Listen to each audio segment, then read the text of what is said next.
Hi friends, നമ്മളിപ്പോൾ നിൽക്കുന്ന സംസ്ഥാനത്തിലെ ഏറ്റവും നീളം കൂടിയ പാലത്തിൻ്റെ മുകളിലാണ്. അപ്പോൾ ഇതിൻ്റെ വർക്കൊന്നും കഴിഞ്ഞിട്ടില്ല, വർക്ക് ഫിനിഷിങ് ആകുന്നതേ ഉള്ളൂ. കഴിഞ്ഞ വീഡിയോയിൽ ഞാൻ പറഞ്ഞിട്ടുണ്ടായിരുന്നു ഏകദേശം ഒരു 6 മാസം കൂടി എടുക്കും ഇതിൻ്റെ പ്രോപ്പറായിട്ടുള്ള വർക്കുകളൊക്കെ കഴിയാനായിട്ട്. സംസ്ഥാനത്തിൽ തന്നെ ദ ലോങ്ങസ്റ്റ് ബ്രിഡ്ജാണ് ഈ NH66 വരുന്ന അരൂർ ടു തുറവൂർ. ഈ ബ്രിഡ്ജിൻ്റെ കിലോമീറ്റർ വരുന്ന 12.75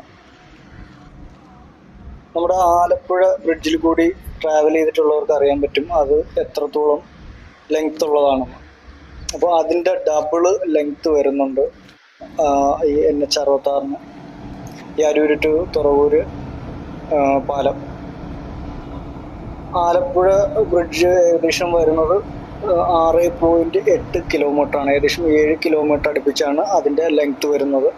ഇതിന് വരുന്നത് 12.75, അതായത് 13 കിലോമീറ്ററോളം ഈ അരൂർ ടു തുറവൂർ പാലത്തിന് വരുന്നുണ്ട്.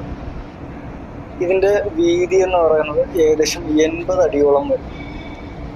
അതായത് വൺ സൈഡ് 40 അടി വരുന്നുണ്ട്. 2 റോഡും കൂടിയിട്ട് ഏകദേശം 80 അടിയാണ് ഇതിൻ്റെ വീതി എന്ന് പറയുന്നത്.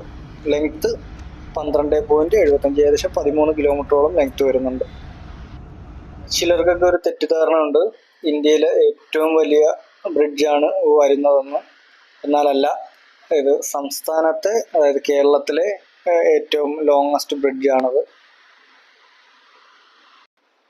ഇന്ത്യയിലെ ലോങ്ങസ്റ്റ് ബ്രിഡ്ജ് എന്ന് പറയുന്നത് മുംബൈയിലാണ്. അടൽ സേതു എന്നാണ് അതിൻ്റെ പേര് വരുന്നത്. ഏകദേശം 21.8 കിലോമീറ്റർ, ഏകദേശം 22 കിലോമീറ്ററോളം ഉണ്ട് അതിൻ്റെ ലെങ്ത്ത്. കേരളക്കാർക്ക് അഭിമാനിക്കാൻ പറ്റുന്ന ഒന്ന് തന്നെയാണ് ഈ പാലം.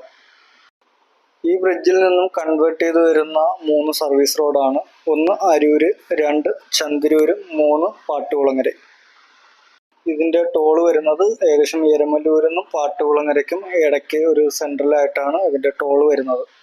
സാധാരണ നിരക്കിൽ നമ്മൾ ടോള് കൊടുക്കുന്നതിൻ്റെയും ഡബിള് ഇവിടെ കൊടുക്കേണ്ടി വരുമെന്നാണ് അറിയുന്നത്.